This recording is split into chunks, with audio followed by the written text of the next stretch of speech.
하나님의 은혜와 평안이 여러분 심령과 가정 가운데 함께 하시기를 기원합니다.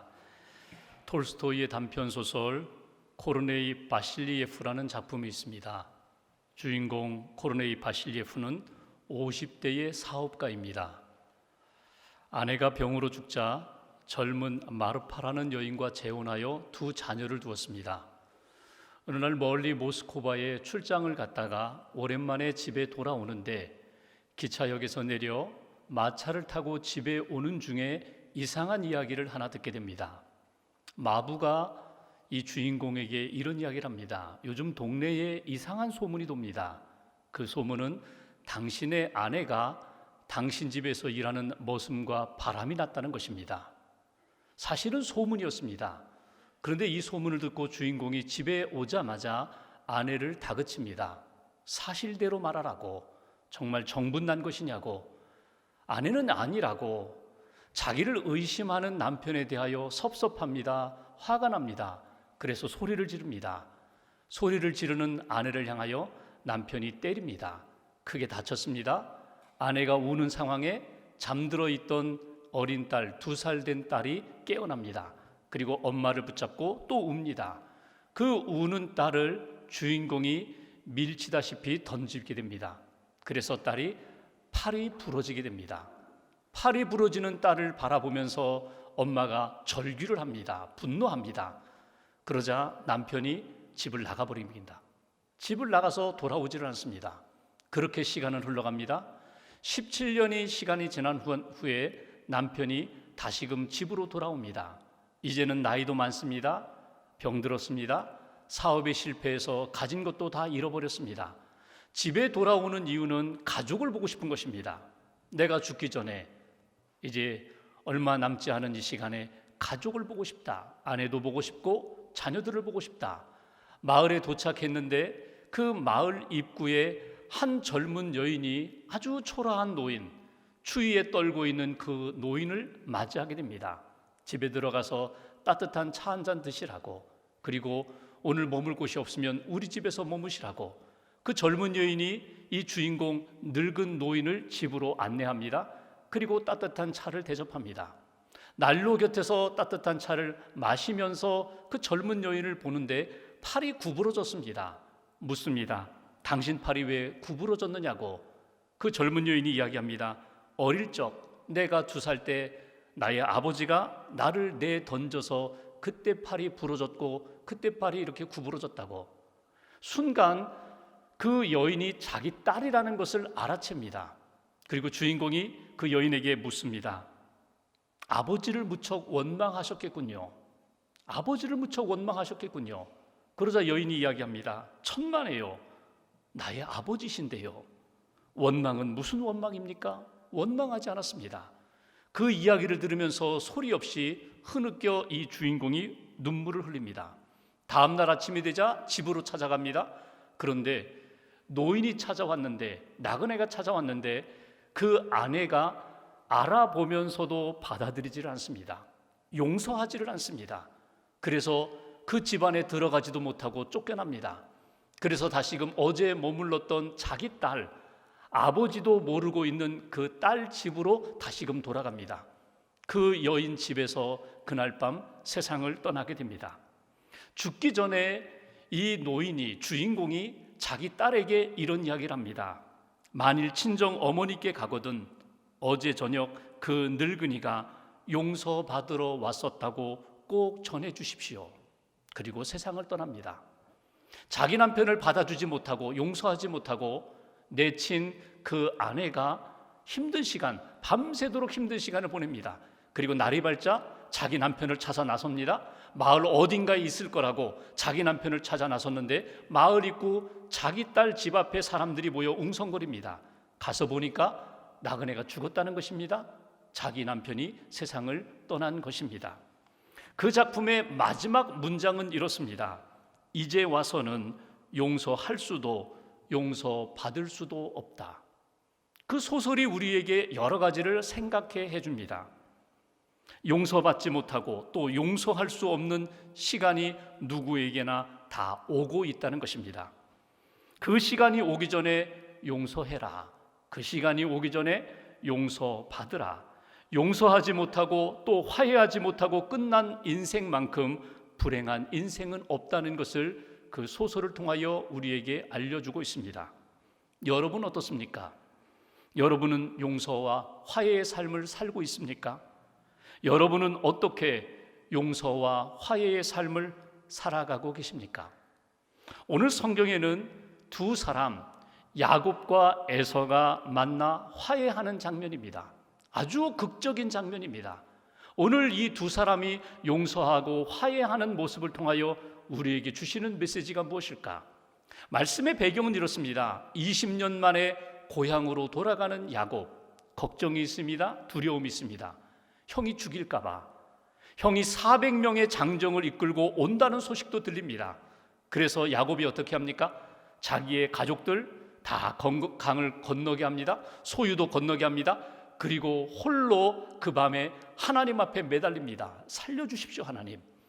형 에서의 칼로부터 나를 좀 지켜주십시오. 구원해 주십시오. 하나님이 야곱에게 은혜를 주셨습니다. 그리고 이름을 바꿔주십니다. 너는 이제부터 야곱이 아니다. 움켜쥐는 인생이 아니라 이제는 하나님이 다스리시는 인생, 하나님이 이끌어 가시는 인생 이스라엘이 되리라. 하나님을 만났습니다. 은혜를 받았습니다. 그리고 그의 인생이 새롭게 변화되었습니다. 그리고 이제 형을 만나러 가는 것이 오늘 본문의 내용입니다. 본문 1절과 2절을 보면은 야곱이 이렇게 형을 만나러 가는데 저 멀리 형이 보입니다. 400명을 이끌고 오는 형이 보입니다. 그 형이 보이자마자 야곱이 무슨 일을 합니까? 자기의 아내들과 자식들을 배치를 합니다. 여종과 그의 자녀들을 제일 앞에 두고 그 다음에는 레아와 자식들을 그 다음에 두고 마지막 자기가 사랑하는 라헬과 그 아들 요셉을 가까이 두고 그리고 형을 이제 맞고자 하는 것이 오늘 본문의 출발입니다. 3절 말씀을 보실까요? 3절 한 절을 우리가 같이 봉독합니다. 자기는 그들 앞에서 나아가되 몸을 7번 땅에 굽히며 그의 형 에서에게 가까이 가니. 여기 보시면 한 가지 눈에 띄는 장면이 나옵니다. 지금까지 야곱은 어떻게 살았습니까? 가족들을 이끌고 가축들을 이끌고 나아갈 때에 자기는 맨 뒤에 있었습니다. 오늘 성경에 있는 것처럼 이제 형 에서를 만나러 갈 때에 여종들과 자식들, 레아와 자식들, 그리고 라헬과 자녀 그 요셉을 두고 자기는 어디에 섭니까? 지금까지 야곱의 모습이라면 맨 뒤에 숨듯이 서 있어야 했습니다. 다른 종들, 다른 자식들은 다 죽더라도 내가 사랑하는 라헬과 요셉은 살려야지, 나는 살아야지, 이것이 지금까지 야곱의 마음이었는데 지금 하나님의 은혜를 받고 하나님을 만난 다음에 야곱이 변화되었습니다. 어디로 갑니까? 제일 앞으로 갑니다. 맨 앞에 나아가는 야곱을 만나게 됩니다. 내가 책임지겠다는 것입니다. 내가 앞장서겠다는 것입니다. 혹이라도 형이 칼을 빼들고 나를 죽이려고 하면 내가 제일 먼저 희생당하겠다. 야곱이 변화되었습니다. 또 하나 오늘 3절에 보면은 눈에 띄는 구절이 하나 있는데 몸을 7번 땅에 굽혔다는 것입니다. 여기 굽힌다는 이 단어는 그냥 잠깐 목례했다는 정도가 아닙니다. 허리를 숙였다는 정도도 아닙니다. 그가 머리를 땅에 닿을 정도로 엎드렸다는 것입니다. 바닥에 엎드려서 그렇게 절하듯 오늘 에서 앞에 그렇게 몸을 굽혔다, 그렇게 절을 했다. 오늘 이 모습은 자기의 잘못을 진심으로 뉘우치면서 형 앞에 용서를 구하는 모습입니다. 자기 자존심을 내려놓았습니다. 자기가 가져온 힘들도 다 내려놓았습니다. 무릎 꿇고 온전히 형 앞에 은혜를 구하는 모습입니다. 이 모습은 야곱이 하나님을 만난 다음에 하나님의 은혜를 받은 다음에 변화된 모습입니다. 겸손해졌다는 것입니다. 그리고 용서를 구하는 야곱의 모습입니다. 여기서 우리에게 주시는 첫 번째 신앙적 교훈이 있습니다. 우리가 누구를 용서하고 용서받으려면, 우리가 화해의 삶을 살려면 어떻게 해야 되는가? 야곱을 주목하라는 것입니다. 자기 자신을 굽혀야 한다. 자기 자신을 낮추어야 한다. 자기 자신이 낮아져서 진심으로 잘못을 뉘우치면서 용서를 구하는 자세가 있어야 한다. 이것이 우리에게 주시는 메시지입니다. 형에게 절을 했다는 이 모습, 자신의 과오, 형에게 준 상처와 아픔을 용서해달라고 비는 모습입니다. 용서를 구하는 모습, 하나님의 은혜를 받고 하나님의 역사 가운데 나 자신이 취해야 할 일들이 무엇인지, 자세가 무엇인지 깨달은 야곱의 모습을 우리는 만나게 됩니다. 겸손히 낮아져 용서를 구하는 야곱. 여러분, 우리가 인생을 살다 보면은 용서해야 하는 것을 알면서도 용서하지 못하고 살아오는 때가 너무나 많습니다. 지금 우리의 마음과 우리의 모습이 그럴 경우가 많습니다. 용서해야 되는데, 그 사람을 용서해야 되는데, 그 사람을 용서해야 되는데, 그러면서도 왜 우리가 용서하지 못할까? 여러 가지 상황에 대하여 우리는 변명을 합니다.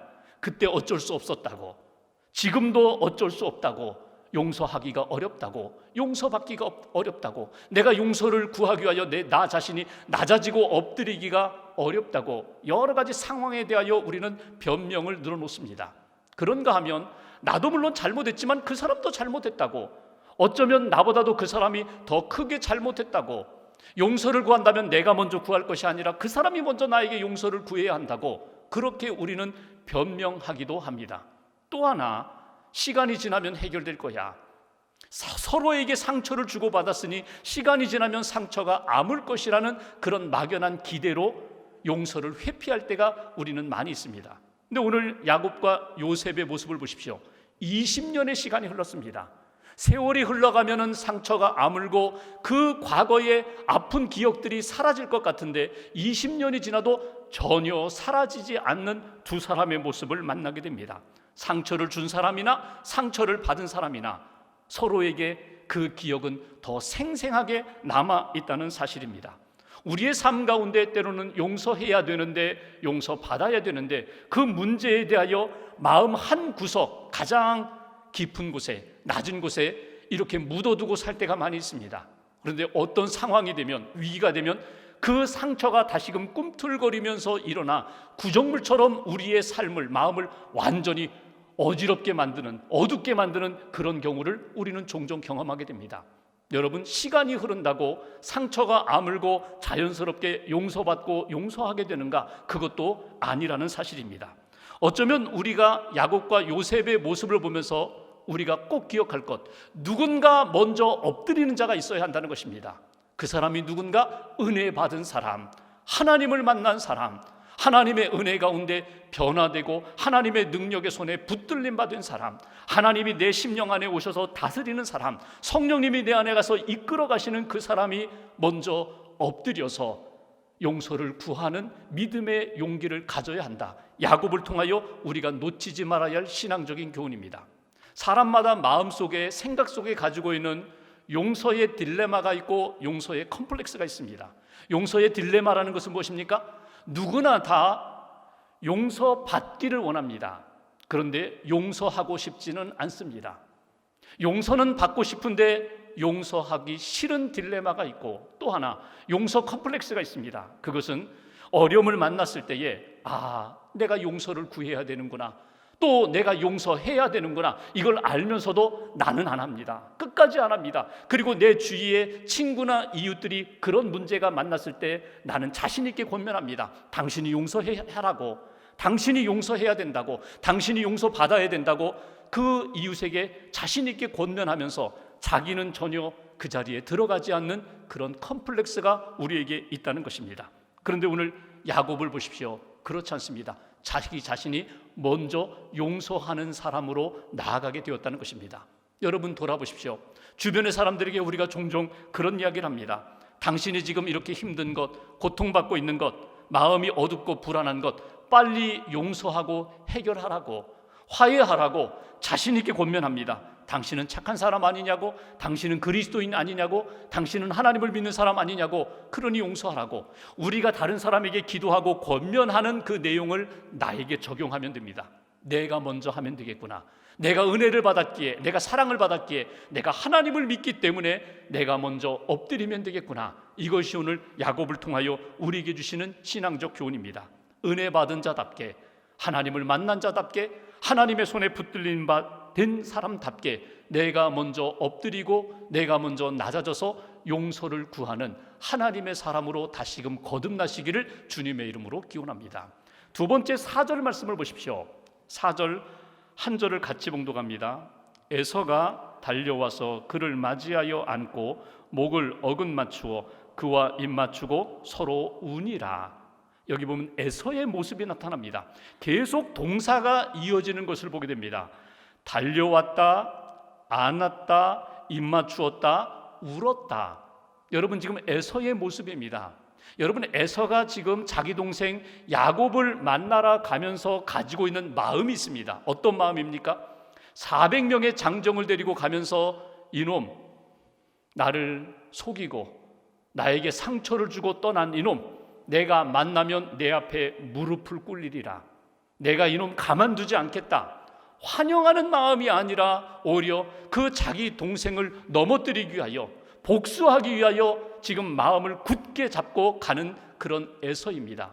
상상하는 모습이 있습니다. 야곱이 어떻게 내 앞에 나타날까? 소문을 듣자 하니까 부자가 되었다고, 가족들도 많고 가축들도 많다고 부자가 된 야곱을 그리면서 지금 걸어가고 있습니다. 근데 자기 눈앞에 야곱이 나타나는데, 여러분, 자기는 이렇게 상상했어요. 멋진 옷을 입고 가족들과 가축들을 이끌고 당당하게 나타나서 형님 그동안 잘 계셨느냐고, 이렇게 당당하게 나타나면 내가 그놈을 꿇어 엎드리게 만들려고 했는데, 자기 눈에 나타난 야곱의 모습은 지금 자기가 상상했던, 기대했던 모습과는 정반대의 모습으로 나타납니다. 밤새도록 잠 못 이루고 하나님과 씨름했기 때문에 얼굴은 초췌해졌습니다. 그리고 여러분, 머리는 헝클어져 있을 것이고, 흙은 흙에 다 묻었을 것이고, 흙은 흙에 묻어서 옷은 다 구겨졌을 것이고, 결정적인 것, 절뚝절뚝 절면서 자기 앞에 다가오고 있는 것입니다. 전에 20년 전에 떠날 때 저렇게 절지는 않았는데 왜 저놈은 저렇게 다리를 절면서 내게 오는가? 절뚝절뚝거리면서 허벅지 관절이 어긋나서 탈골되어서 한 걸음 걸을 때마다 얼굴 인상을 쓰면서 힘들게 걸어오면서 다시금 엎드려서 바닥에 절을 하고, 또 일어나서 몇 걸음 걸다가 또 바닥에 엎드려 절을 하고, 7번 절하면서 자기에게 다가오는 야곱, 동생을 바라보면서 에서의 마음이 흔들리기 시작했다는 것입니다. 이거 아닌데, 내가 생각했던 상황은 이 상황이 아닌데, 내가 기대했던 내 동생은 이런 모습이 아닌데 왜 다리는 절며, 왜 저렇게 모습은 초라해졌으며, 왜 나에게 이렇게 절하면서 힘들게 오고 있는가? 여러분, 에서의 마음에 하나님이 주시는 감동이 일어나기 시작합니다. 그리고 잊어버렸던 형제의 그를 향한 긍휼히 여기는 마음, 동정심이 하나님께서 에서의 마음 가운데 일으켜 주셨습니다. 그래서 어떻게 합니까? 달려가서 동생을 안았다는 것입니다. 함께 울었다는 것입니다. 자기가 조금 전까지만 해도 전혀 상상하지 못했던 그런 일들이 에서의 마음 가운데 일어나고, 동생을 만난 야곱과 함께 끌어안고 울면서 내가 너를 용서하마 이런 역사가, 화해의 역사가 오늘 성경에 나타났다는 것입니다. 여기서 우리에게 주시는 두 번째 메시지가 있습니다. 누구를 용서하고 용서받으려면, 화해하려면 에서의 모습을 주목해 보십시오. 에서가 어떻게 합니까? 자기에게 다가오는, 용서를 구하는, 낮아져 있는 그 상대 안아주었다는 것입니다. 품어주었다는 것입니다. 받아주었다는 것입니다. 용서해 주었다는 것입니다. 여러분, 누군가 먼저 용서를 구하는 사람이 있습니다. 그렇다면 상대는 어떻게 합니까? 받아주어야 합니다. 품어주어야 합니다. 붙들어 주어야 합니다. 이것이 오늘 에서가 우리에게 주시는 메시지입니다. 에서의 모습을 통하여 여러분에게 다가오는 사람 안아주십시오. 품어주십시오. 용서해 주십시오. 기도해 주십시오. 축복해 주십시오. 용서와 화해는 일방적으로 이루어지지 않습니다. 출발은 한 사람에 의해서, 믿음의 용기 있는 사람에 의해서 시작되어도 여러분, 이것을 받아주어야 합니다. 그래야 온전한 하나님의 은혜의 열매의 역사가 나타나고 화해와 평강의 역사가 이루어진다는 사실입니다. 오늘 이 모습을 보면서 떠오르는 한 장면이 있습니다. 오늘 에서가 자기 동생 야곱을 끌어안았다, 함께 울었다. 여러분, 이 말씀을 통하여 연상되는, 떠오르는 한 장면이 있습니다. 누가복음 15장에 보면은 탕자가 집으로 돌아올 때 아버지가 달려가서 그 아들을 안고 함께 우는 장면, 누가복음 15장 20절에 보면은 이에 일어나서 아버지께로 돌아가니라. 아직도 거리가 먼데 아버지가 그를 보고 측은히 여겨 달려가 목을 안고 입맞추었다. 여러분, 탕자가 아버지 돌아가시기 전에 유산을 달라고, 아버지 내게 돌아올, 아버지 돌아가시면 받을 유산을 지금 달라고, 못된 자식이죠. 못난 자식이죠.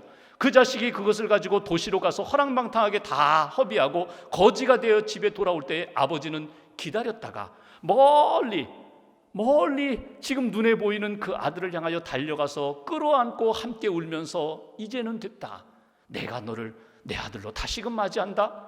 그래서 옷을 갈아입히고 가락지를 끼우고 신을 갈아 신기면서 이제는 너는 내 아들이다. 여러분, 이게 하나님의 사랑이고 하나님의 마음이거든요. 우리가 그 사랑을 받았어요.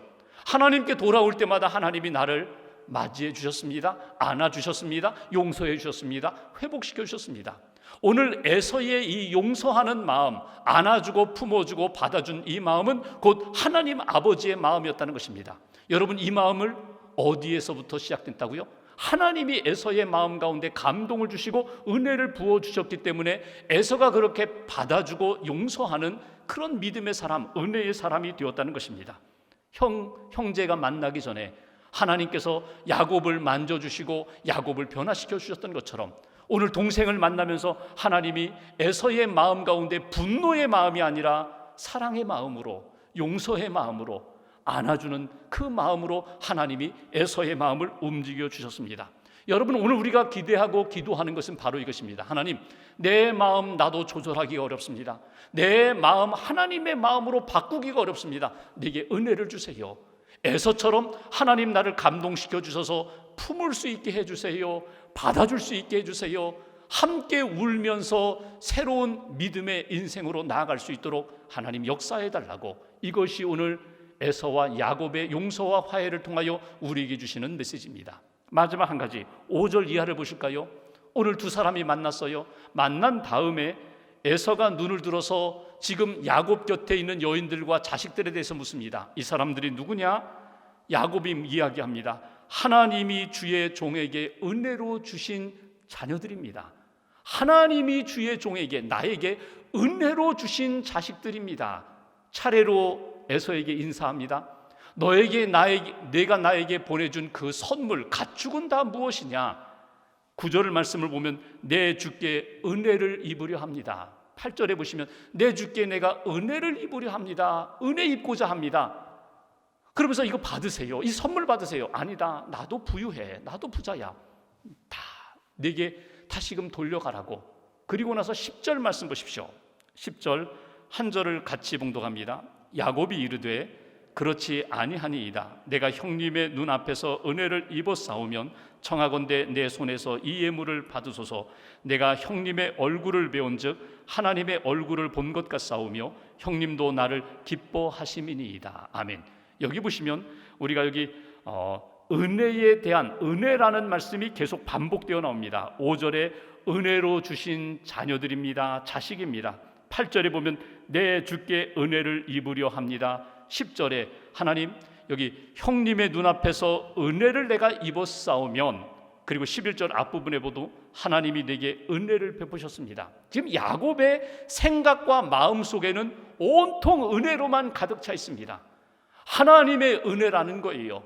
지금까지 살아온 것도 은혜고, 지금까지 누리는 것도 하나님의 은혜고, 형님 만난 것도 은혜고, 내가 이렇게 베풀 수 있는 것도 은혜고, 그러니 형님 받아주세요. 형님 받아주세요. 은혜로 가득 차 있는 그 야곱의 모습, 내가 은혜를 받았습니다. 하나님의 은혜를 받았고 그 형님의 은혜를 받기를 원하고 은혜를 돌려주기를 원합니다. 그런데 여러분, 그 증거, 은혜로 가득 찬 야곱의 모습 가운데 중요한 증거가 하나 있어요. 그건 뭐냐면 형님의 얼굴을 보면서 이렇게 얘기합니다. 형님의 얼굴을 배운 즉 하나님의 얼굴을 보는 것 같습니다. 여러분, 그만큼 야곱의 마음과 눈이 달라졌다는 거예요. 모든 것을 다 은혜로 볼 수 있는 눈이 생겼다는 거예요.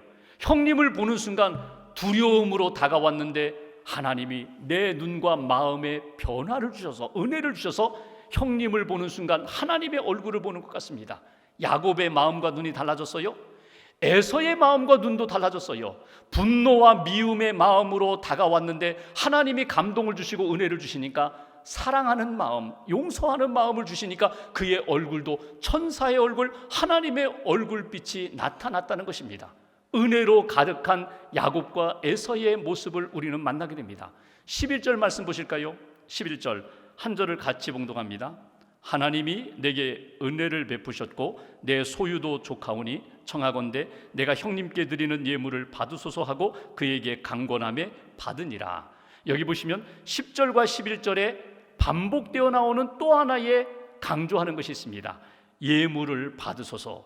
10절에도 11절에도 예물을 받으소서. 여러분, 우리말 성경은 똑같지만 히브리어 원문을 보면요, 이 예물이라는 단어가 달라요. 10절에 나오는 예물은 민하라는 말이고 11절에 나오는 이 예물은 베라카라는 말입니다. 민하라는 말은요, 똑같은 선물이에요. 이 가축을 받으세요. 내가 은혜 받고자 하오니 형님, 이 예물 가축들을 받으세요. 선물입니다. 물질의 강조점이 있다면 11절에 나오는 이 예물은 물질의 강조점이 있는 것이 아니라 베라카라는 말은 뭐냐면 축복이거든요. 은혜거든요. 하나님이 내게 베풀어 주신 그 모든 은혜를 형님도 받기를 원합니다. 물질로 전해지는 것이지만 이 속에 담겨있는 내가 받은 복과 내가 받은 은혜와 사랑을 형님도 받으세요. 하나님의 복을 받으세요. 하나님의 은총을 나를 통하여 받으세요. 강권하여 받게 만든 것을 우리는 본문에서 보게 됩니다. 그러니까 야곱의 지금 마음 가운데는 은혜로 가득 차 있고 형님에게 이 은혜를 전달하는 모습을 우리는 만나게 됩니다. 여러분, 용서와 화해는 어떻게 이루어지는가? 용서와 화해가 인간의 언어와 인간의 사건으로 보이지만 아닙니다.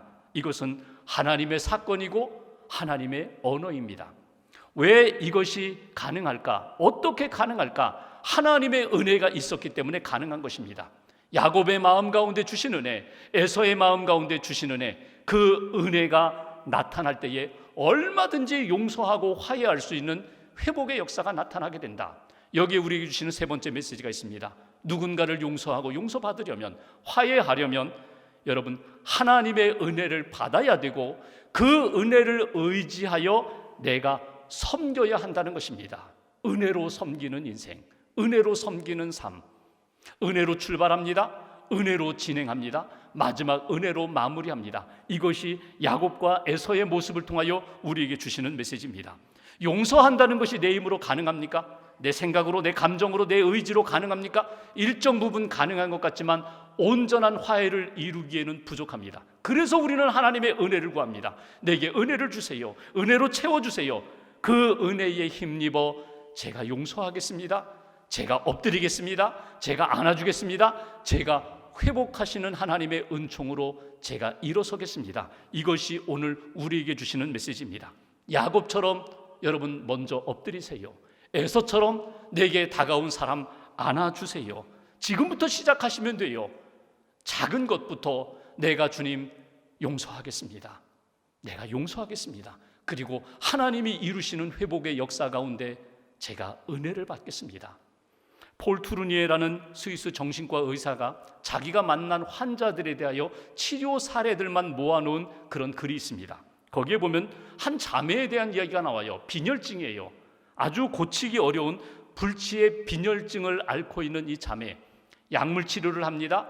상담을 합니다. 그런데 호전이 되지 않아요. 그래서 저 산속 깊은 곳 요양소로 보내게 됩니다. 똑같은 약물을 먹으면서 치료받는데 공기 좋으니까, 아주 산수가 좋으니까 그곳에 가서 요양하면서 치료받으라고. 근데 며칠 후에 그 혈액검사 수치가 나왔어요. 나와 보니까 정상으로 돌아왔어요. 폴 투르니에가 가서 만납니다. 자매에게 어떤 변화가 있었느냐고, 도대체 어떻게 했기에 갑자기 이렇게 수치가 정상 수치로 돌아오게 됐느냐고. 그때 이 자매가 이런 이야기를 합니다. 제가요 이곳에 와서 은혜를 받았습니다. 그동안 지독히 미워했던 한 사람이 있는데 하나님의 은혜를 받으면서 제가 그를 용서하기로 결정했습니다. 아직 만나지는 않았지만 제가 그를 용서하기로 결정하고 용서하기로 마음먹은 그 순간부터 내 몸에 어두움이 사라지고 빛으로 채워졌습니다. 생각이 달라지게 되고 보는 것이 달라지게 되고 내 몸에서 힘이 생기게 되고 용서하니까 이런 결과를 얻게 되었습니다. 투르니에는 이런 이야기를 합니다. 우리가 용서하지 못하는 한, 용서하지 못하고 누군가 미워하는 마음으로 가득 차 있는 한 내 마음이 회복될 수가 없다. 내 몸이 회복될 수가 없다. 몸과 마음과 영혼이 회복되기 위해서는 반드시 용서의 삶을 살아야 된다고. 그래야 평안이 찾아오고 그래야 우리의 몸도 마음도 회복될 수 있다고. 여러분, 세상에서 가장 아름다운 곳이 어딘지 아십니까? 싸움이 없는 곳, 갈등이 없는 곳, 그런 온실 속에 있는 그 상황이 여러분 가장 아름다운 곳입니까? 아닙니다. 이 세상에서 가장 아름다운 곳은 갈등도 있고 미움도 있고 경쟁도 있고 때로는 상처받은 곳이지만 화해가 이루어지는 곳, 용서가 이루어지는 곳, 용서받는 그곳이 가장 아름다운 곳입니다. 하나님은 오늘 야곱과 에서의 길을 우리에게 걸어가라고 말씀하십니다. 야곱처럼 낮아져야 된다고, 에서처럼 품어야 된다고, 그리고 모두가 다 하나님의 은혜를 받고 하나님의 은혜를 의지하여 살아가야 된다고. 오늘 하나님이 주시는 말씀을 가슴에 새기고 5월 가정의 달을 마무리하며 우리 가정 안에 사람들과의 만남 속에서 용서와 화해의 열매를 맺는 저와 여러분들 되시기를 주님의 이름으로 기원합니다. 기도하겠습니다.